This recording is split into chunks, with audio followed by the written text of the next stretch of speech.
Morning Alu. Morning. खुलुमबाय जासिबोबाय नामा नोंलाय? औरा.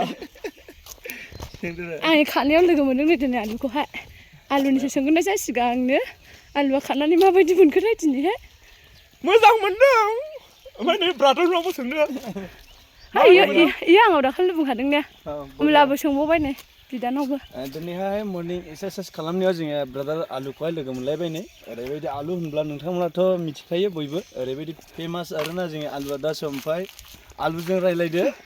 ना मा बुङो एसे दे इनि चेनेलखौ एसे मा चेनेल एसे बुंना होदो। दे आंनि चेनेला माहि नार्जारि फेसबुक पेजसो दे। फेसबुक पेजनो फेसबुक पेजला एसे गोब्राब जायो आरो मानो मानि गोब्राब मानि थाखाय इउटुबाव रायलायबाय थाग्रा फेसबुक पेजआव एसे हाहैया जायो एखेखा एखे दे बुङा हो दे बुंदो दे मा बुङो फल' खालामा होनो थिनहरजोब मालिकआबो जाखो सोमोन्दोआखौबो बिनानाव लिङासै जायो बिनानावबाबो सासेखौ बैयावनिखौ बिबाजैखौ बेवहाय लिंदों आङो फेसबुक पेजआव लानो अब्ला दादानाव मोननैसो सोंबावनायसै आङो दादाया मा बुंनो सानदों खारनाय समाव माने बेफोरबायदि मर्निंआवहाय फुंबिलियावहाय खारला आरोना माखासे फिजिकेलि एनार्जि नोंथ' इउटुबार हिसाबै मोनो आरोखि फिजिकेलि ओरैबायदि फ्रेश मोनो आरोखि बिनि थाखाय बयबो जों खारनांगौ नोंबो खारदों जेरै ना माथो देहानि थाखाय ओमफ्राय जोङो सासे मानसि गैया हनै सासे मानसि नोङो खाफाग्रा बिथाङा गैया बिदिनो सिखाङाखै टिचार मानसि नालाय टिचार मानसि ओमफ्राय टिउसन लायो गोबां गथ'फोरखौहाय ओमफ्राय दा सम बिनो सेलेक्टबो जाबाय पुलिसावहाय दा रिटर्न दङ रिटर्नल' लिरहैनांगौसो आरोखि जोंलाय मालाबा आलु जोङो मालाबा एसे उनाव जागोन होननानै आंबो मिजिं थिदों आंथ' मोननाय नंखाया थांनो गोसोथार नामा थांनो गोसोमोन मोननाय नङा हनै आयै बेस्रा मोनो आलु खारबायल' था जोङो मोनालाबो माखासे देहानि थाखाय खारनायसो आलु नोंनिखौथ' मोनखागोन एसे मोनालै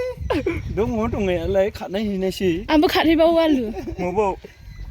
काजलगावआव ओमफ्राय जोङो ब्रादारनो खारहैनाय एसे ओमफ्राय दे नों मय जायो सेन्टारा जेनेबा खारनांगौआ दे कल सेन्टार फल' खालामनो थिनदो दे एसे खारबावनायसै नामा फोरोंबाय खारथ'नांदो खिथावग्रो दे बिदिब्ला माहि नार्जारि बिनानावनिखौ फेसबुक पेजखौ बारायना होनो थाखाय दाबावलांसै आरो ना गासैबो आंनि माबा फल'वार्सफोर फेन्सफोर होनदो आलुखौ मोजां मोनग्रा होननानै बुङो बेंमानि होनबावलै आं आलु नों गेमसखौ मा जायोमोनलाय बावदोंसो आङो बिमादै ओमफ्राय नों मान गाबमालै दाखाल बेखौहाय नै जोङो ब्रादारनाव सोंदो बे ब्रादाराथ' नोंनि गोसोनि दुखुखौ मिथिया ना ने नोंनि गोसोनि दुखुआवबा मा दङ बेखौथ' ब्रादारा मिथियो मानो माबा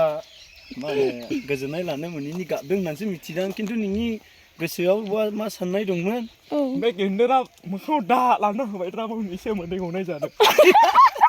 बेनो आयै नोंसिनिसो माबामोन ने होनला जोंनि आखाइनिफ्राय जों मा होनो लायबाय जों दैदेननाय बायदि आलु ओइ आलु आदा आलु ना मा होनांगौ जाखो माबा मा होनो आंनि फेसबुक पेजआ आंखौ नुबाय थानाय होनदे माहि नार्जारिनि फेसबुक पेजआ आंखौ मालाबा नुबाय थानाय लोगोफोरनाव दे डाइरेक्ट फै इनि न'आवहाय औ दे र' गाबोनहाय आङो दा सानाव नोंसोरनावहाय माबा जानो फैला बुंनायसै आरो मा जानो फैगोन ससेखौल' बुंनोसै मिठामुरि जानो फैला गाखोनानै जाफै दे थाइनै थाइथाम न'आव गाखोफै दे दा गाखोफै सन्थ्रा जाहोनाय आं दाहाय ओमफ्राय जोङो एलाउन्सबो बुङागौलै दोनैमोन ना माथो गाबोनसो एनाउन्सआ गाबोनसो बाब नों एनाउन्सआव लोगो लाहो देनजारलै जोंनि आलुआ खेलाखौबो एसे लाहैदो बिनानावसो लिंबाय जाहैबाय आंखौ ओइ आलु टिकेट दानना होदो नामा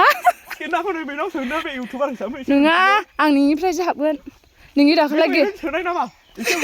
आंथ' मिथिलेलै नोंसो आं गेटनाव थायाखैना आलुआसो थायो दा मेडिकेलावसो आलुआसो गेटनाव थायो आलु नोंसो मिथिगौ आंथ' मिथिया आंलाय आदा आलु दंखायो होननानैबो हाबखानायसो आंबो सरासननाव फन बुगोदो दादा सरासननावहाय दादा सरासनावबो फन बुआथ'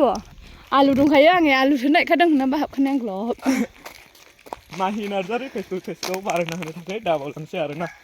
लोगोफोर बे बुङागौआ एसेनोल'सै आङो नै गोदान इउटुब सालायफिननो टाइम जाबानानै फैबाय दा केमेराया अन खालामदो गोदान हा